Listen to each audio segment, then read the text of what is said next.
Welcome to On Cloud, the podcast for cloud professionals, where we break down the state of cloud computing today and how you can unleash the power of cloud for your enterprise. Now, here's your host, David Linthicum. Welcome back to the On Cloud podcast. Today on the show, I'm joined by Diana Kerns-Manolatos and Chris Thomas. Diana is a senior manager in the Deloitte Center for Integrated Research, and Chris is a principal in Deloitte Consulting LLP's global technology practice and is the U.S. banking sector leader for cloud. Good morning, team. Hi. Good morning, David. So just full disclosure, Diana and Chris, we work together a lot. Diana, I'm really impressed with the research she does. Not only the research she does, but she's able to come to conclusions that are really kind of based on, where the research is going and have great insights into, how we're predicting the future of this, what's going on currently, of course, how to align businesses, things like that. Not only things that are interest internally to Deloitte, but, things that we publish out to the Wall Street Journal and other publications in terms of directions where the technology is going. And Chris, he's with clients and, doing the hard work to making sure the banking sector is serviced correctly. Why don't you fill me in on what you do, Chris, and, tell me what you've been working on lately. Sure, David. I spend a good amount of my time helping banking clients build, or in some cases, rebuild their cloud strategies and also implement them through transformation and modern software engineering. So in other words, you solve the harder problems by mapping cloud-based technology to their issues and getting to the solution of the issues. Is that about it? That's exactly it, David. And what's interesting is we need to continue to keep on top of all of the issues that are changing, from the latest regulations and compliance issues that are happening in the banking sector, right?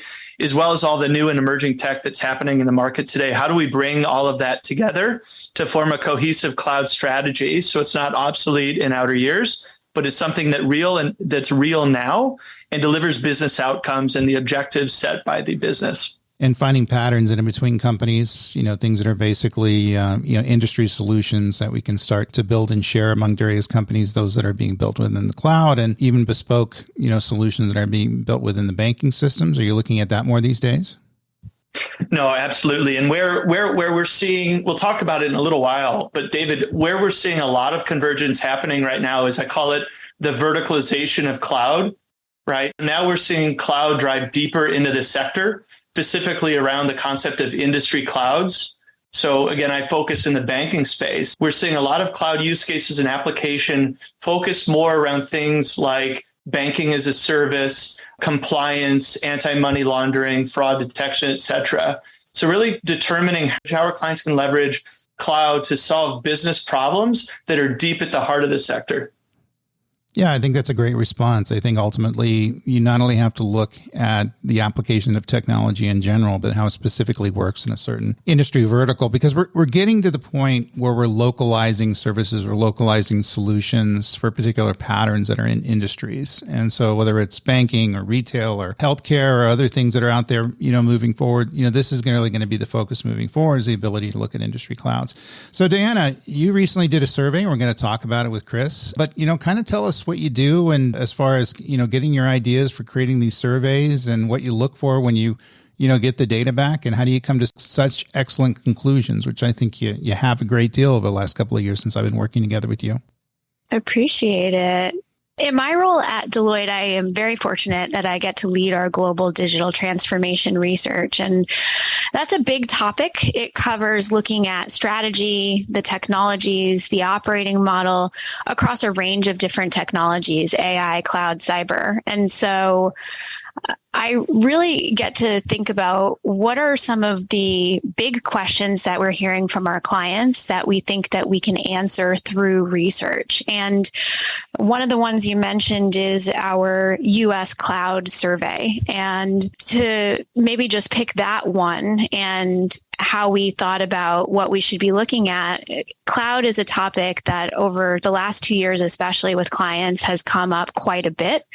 Really fueled by the pandemic, a lot of organizations invested very heavily in cloud over the last 2 years. And now they are trying to look and see what type of value have they gotten from that investment. And for me, that was really the intriguing starting point of thinking about our research. probing into answering that question, what type of value are organizations getting from their cloud investment? And what are maybe leaders doing differently, those organizations that are getting more value from the cloud, so that others who are perhaps behind can start to learn from them? So, Chris, I was kind of taken back. I just did an article for Forbes on this survey and in reading the survey data and the fact that there's such a disparity. So it's not how much you spend anymore that's kind of a core metric to your ability to get innovation value or, business value back from your cloud investment, but it's how you do it and how the leadership teams exists around the management of that investment. Any insights here as to why you think that is? Yeah, I like to think of it as, purposeful spend. So in the survey, we found that the leaders and the hopefuls spent about the same amount of money in their cloud spend, in many cases, tens of millions and up to 100 plus and beyond. And, the spend was about the same, but where the spend was being directed was the interesting finding here. Most of the respondents all spent around efficiency and agility. That's almost table stakes. But where the differentiation really started to show up was when spend was directed towards innovative type things and leveraging cloud for cloud's sake to help, sort of sort those industry use cases I spoke about a few minutes ago. So spending more purposefully on things like AI, ML, IoT, and edge is where we were seeing the differentiation. I think over time that will change as the hopefuls become more mature in cloud, but the catch-up cost is growing between the leaders and the hopefuls. So I do think action needs to be taken quickly. Yeah, and let's address that. I saw in the, and Diana, and we go to you on this, that we categorize people who were leveraging clouds as hopefuls, people who probably needed to improve their utilization of cloud investments, and the leaders in the space. Hopefully I got that right. So what's the difference between the two, and what were some of the common patterns that we noticed in the study that kind of, popped out, things that were surprising, things we expected? So first off, that's exactly right. Leaders, just to underscore, are really those organizations that are seeing the most value from their cloud investments. And the way that we really determine that is we looked at 9 different value factors, things like building that new product or service revenue, expanding into new markets, reducing, optimizing cost, increasing efficiency and agility, and several others. And we scored those organizations. And so leaders are those organizations that said they're achieving the most value and they're innovating the most in those 9 areas. And that accounts for almost 30% of our survey respondents. We had 4 categories total. So leaders, drivers, moderates, and hopefuls.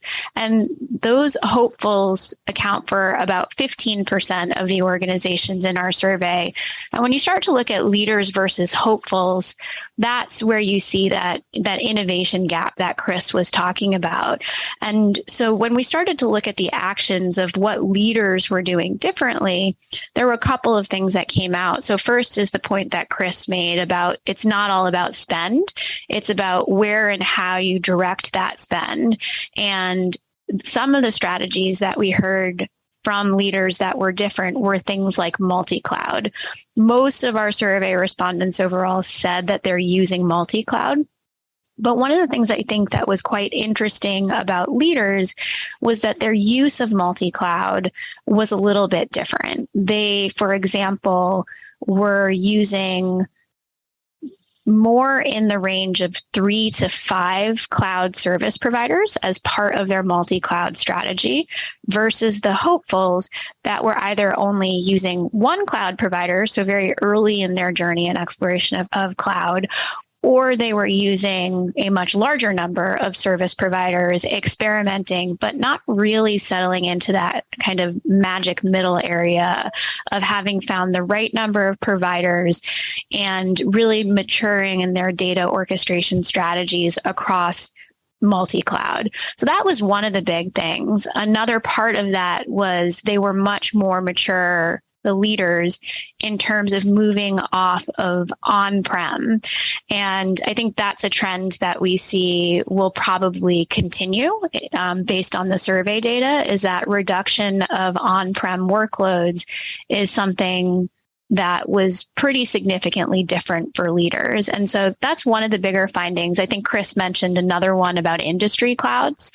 And again, industry clouds, it's looking at the use of cloud from a sector specific perspective and how they can apply to solve business challenges from a sector level. And while that was something that respondents overall said were important to them, industry cloud and the benefits that organizations who were leaders were looking to get out of industry clouds were quite different from those that were in the hopefuls category. So I think they really recognize the potential for their industry cloud solutions to allow them to benefit from things like faster innovation and time to market, from things like the digital blueprint that comes with the industry clouds, where some of those processes have already been digitized as part of the industry cloud solution that they're getting. So those are just a few. We had several big ones, but those are some of the ones that come to mind. Yeah, Chris, just kind of expanding on that a bit. And so one of the things you don't want to do in the cloud space is reinvent the wheel or use non-best of breed technologies. In other words, we're trying to use best of breed AI systems, best of breed database systems, best of breed reusable processes, industry specific processes from industry cloud providers, things like that.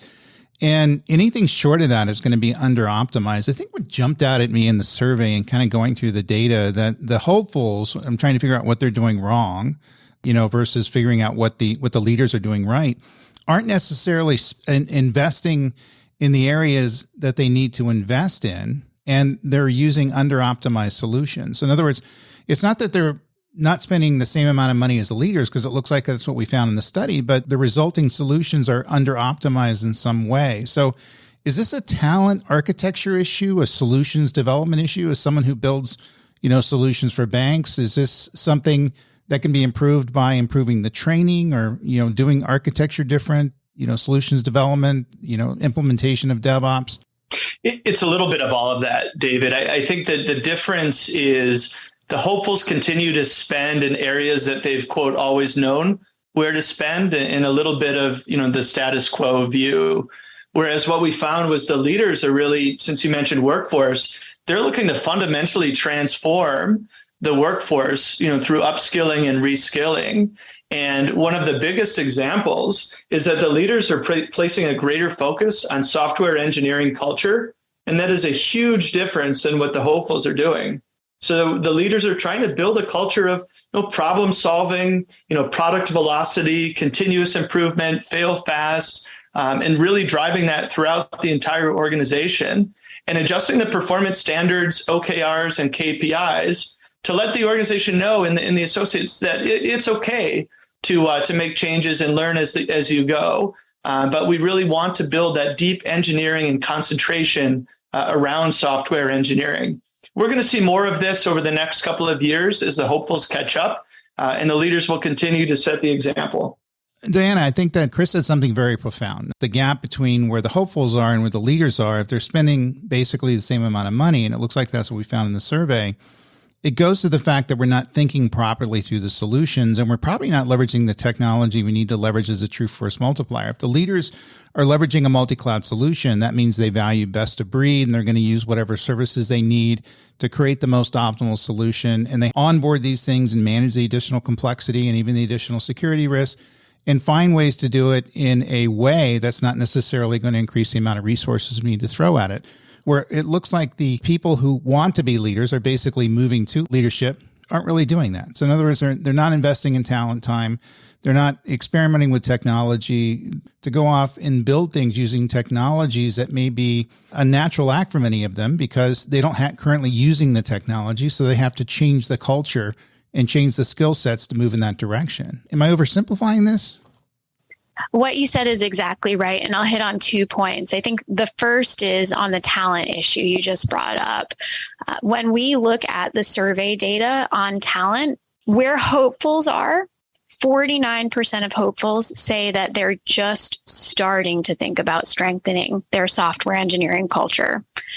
And leaders, only 12% of them say that. So that's a huge difference there on where the hopefuls are in their talent journey and their road toward building that more mature software engineering culture. On the point of cloud services that you were talking about, what we saw in the survey is very interesting as well, because there are specific cloud services that we saw have these multiplier effects.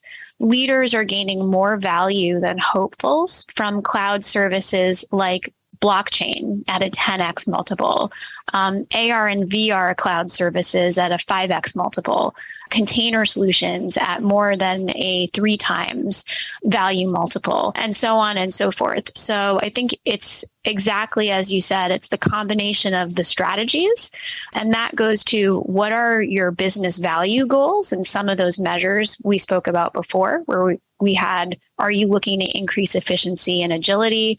Are you looking to innovate and move into new markets? So knowing what those business measures are you're trying to achieve, knowing the services, the cloud services that can help you to get multiplier effects of value to achieve those strategies, and then having the right operating model in place and looking to mature that with a software engineering culture.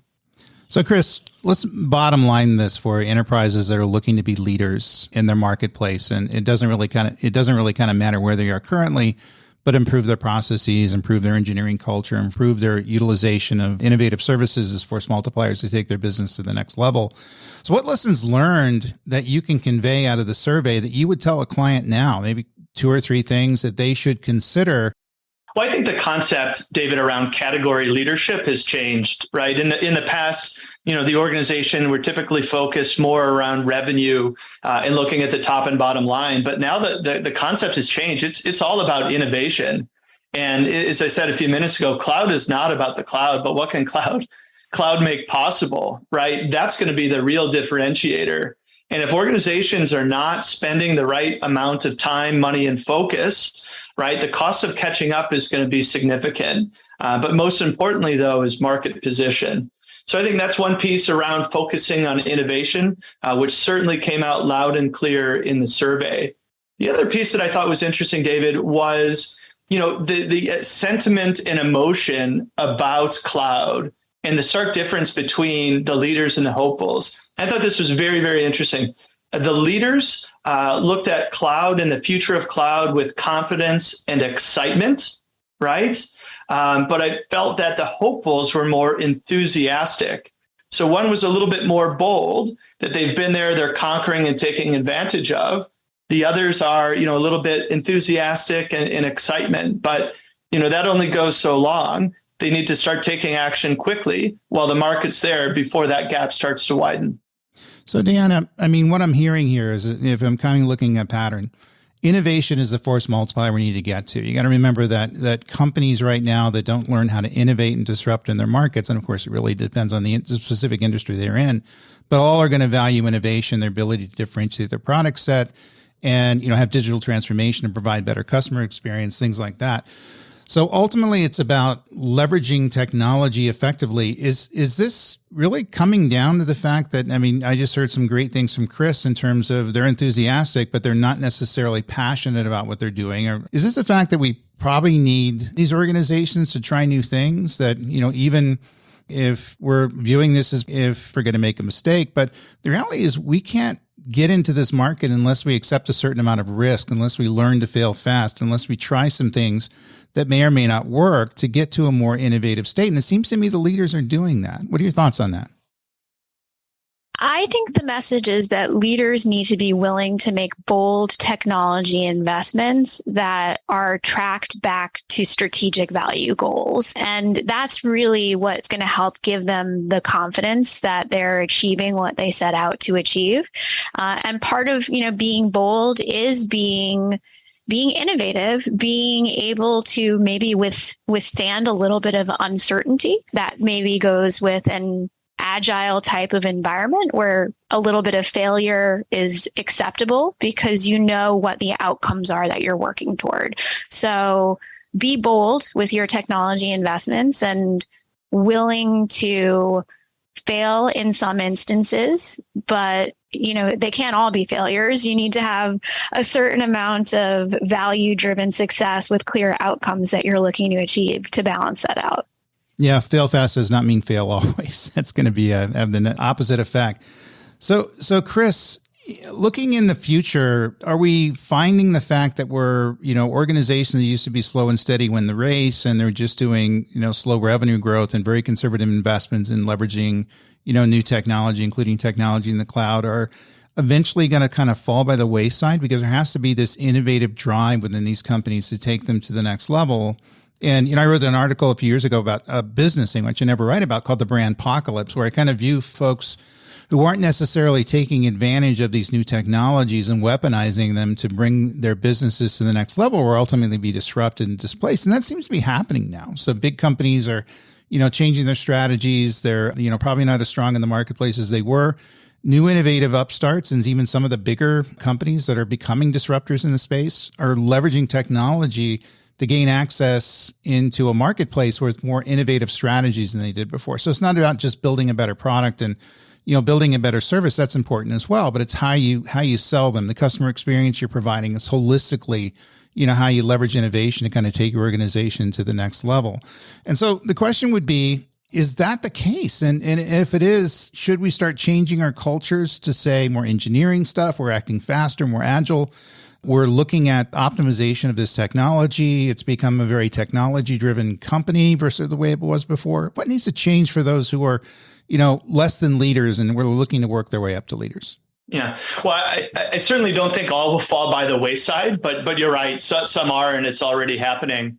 And when the gap between, those that are a little bit behind and those that are leaders, what we're seeing is more M&A activity, specifically around some of the fintechs. So I think we should expect to see more of that. Companies starting to use their balance sheet to buy their way out of their legacy issues. We're also seeing some instances of organizations looking to completely build new modern technologies in a, sort of a greenfield environment and let the legacy environment, fade away and spill off and put everything in a net new environment. And I think the area that we're also seeing greater focus on, to your point, will be around that culture, David. All organizations that I'm speaking with now are all focused on software engineering and how can I drive a greater engineering focus and mindset into the organization. That's going to be really the differentiation. And then turning that organization into one that's really product centric and product driven, that's going to be the force multiplier combined with cloud that will set them on the journey for success in the years ahead. Yeah, innovation is downstream of culture. I see that happening right now. And I think that, ultimately organizations need to understand how to make these changes with culture and leveraging technology. So last question, Diana, I'm going to go to you. Say we do the survey in 5 years. What do you think the results we're likely to see kind of based on where the trends are going right now? It's a great question. I think one of the things that's actually quite encouraging when we look at hopefuls is that they are outpacing organizations overall and leaders in terms of their adoption of cloud native. And I think that as we start to move away from on-prem, migrate to the cloud, and hopefully move away from legacy in the next 5 years, the opportunity for cloud native, I would expect, could be a really important growth area for digital natives as well as incumbents alike. Just to pick a data point, our survey found that 69% of hopefuls say that they are looking at cloud native solutions for customer domain, customer facing solutions, infrastructure and applications. And in that case, leaders, only 49% of them are looking at cloud native for those solutions. So it's a 20 percentage point difference. I think if I'm looking into my crystal ball for 5 years into the future, I would expect that cloud native continues to become increasingly important. And that all of the other new advanced technologies we're looking at, the cloud services that we're looking at today that are important for leaders, I would expect to see a whole class of new solutions and services from cloud providers that we need to be factoring into the strategy and the value equation. I think you're spot on. I think ultimately this is about building things in between clouds. Moving forward, they call it the meta cloud or the super cloud. That seems to be moving these days. But the fact of the matter is this whole layer of technology that's still going to leverage the cloud services, leverage them natively, But ultimately, from a logical standpoint, they'll span clouds and they'll span different technologies. We just got to get to that point. Then leverage abstraction automation to deal with the complexity stuff. I think that's the way things are going to go. And we need to focus on solving that problem right now. So, Chris, where can our listeners find more about you on the web? On LinkedIn, Chris Thomas at Deloitte. Check Chris out. Smart guy, great research, guy has great opinions and understands how this stuff works. So, Diana, same question. If you want to read some of my research at Deloitte, just go to Deloitte Insights and check out digital transformation. Yeah, check out Diana. She's the engine behind a lot of the great research that we do and the articles that we publish and where the information comes from. So she's our eyes and ears in the industry and taking things to the next level.